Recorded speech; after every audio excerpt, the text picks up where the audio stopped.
chers membres de la diaspora, chers membres de la résistance et chers patriotes, je vous informe que ça chauffe entre Lari, la première tribu en population du Congo sur 57, située autour de la ville capitale Brazzaville et dans le sud du pays, et Boshi, la 12e tribu en population sur 57 du Congo. Vous le savez que ma tribu, les Aquas, située à cheval sur l'équateur dans le nord du Congo, est au top 8 sur 57 tribus en population.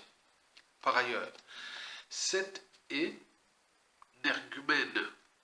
Boshi, ici en photo, enchaîne des sorties fracassantes ces derniers temps sur les réseaux sociaux, où elle passe son temps à insulter, injurier tout un peuple, toute une tribu. Et malgré cela, les différentes pages d'information congolais sur les réseaux sociaux, ainsi que les différents médias et journaux qui pullulent partout sur les réseaux sociaux, ne réagissent pas, ne disent rien et ne dénoncent pas cette abomination.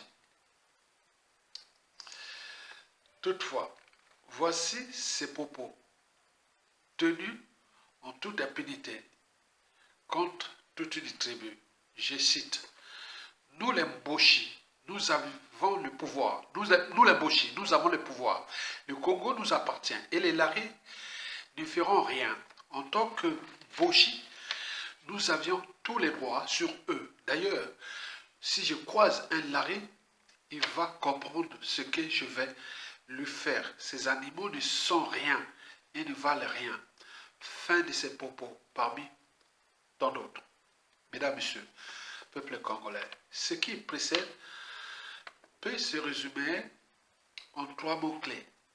Mais avant de vous résumer ces propos en 3 mots-clés, j'ai une observation à vous faire passer. Vous le savez que depuis des années, en passant depuis les années dans les médias réseaux sociaux, moi surtout avec ma chaîne YouTube, j'en ai subi des insultes, des dénigrements et autres. Si bien que j'ai résumé ça, ceux de 2016 à 2025 en un fascicule qui est là. Ça, c'est toutes les insultes que j'ai reçues de là. Mais certains se sont calmés puisque on peut venir certes insulter Ayatonga, qui est un patriote intellectuel du pays, qui est pour l'intérêt général et les solidarités.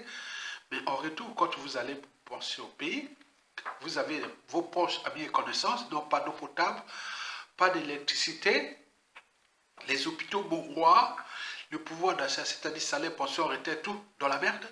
Donc les gens meurent comme des cafards et chaque fois tu peux venir insulter Ayatonga et quand tu es en contact avec le pays, tu entends que la mort, à un moment donné on se dit, ah tiens, est-ce que le bourreau c'est Ayatonga et où c'est le régime? Donc il y a un niveau de conscience, ça je l'ai constaté.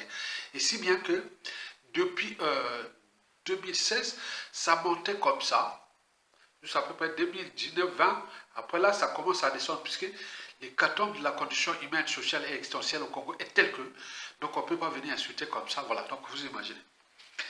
Et donc, et voici pour vous les 3 mots-clés qui résument ce qui précède.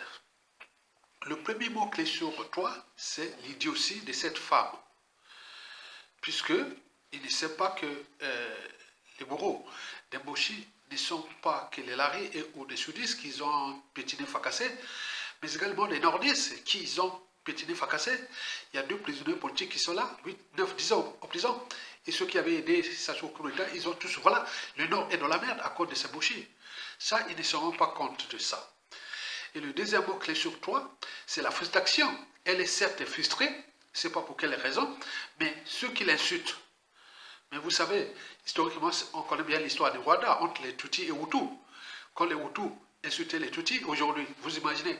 Donc, ce qui s'est passé, donc ça aboutit à des situations parfois dramatiques. Parce que c'est une affaire du temps, parce que le temps est tellement souffrant, parce que ça appartient à tout le monde. Donc, ça soit venu confisquer ce pouvoir, mais il partira, il va partir. Et enfin, le 3e mot-clé à retenir de cette énergumène, c'est qu'il ne connaît pas les notions de l'État. L'État est tellement fort, parce que celui qui blesse ou tue peut oublier, mais celui qui porte les cicatrices et ou le deuil n'oubliera jamais. À chaque fois qu'il a un pouvoir, il rendra justice. Et les Lari n'oublieront jamais ceux qui les ont trahis. Merci.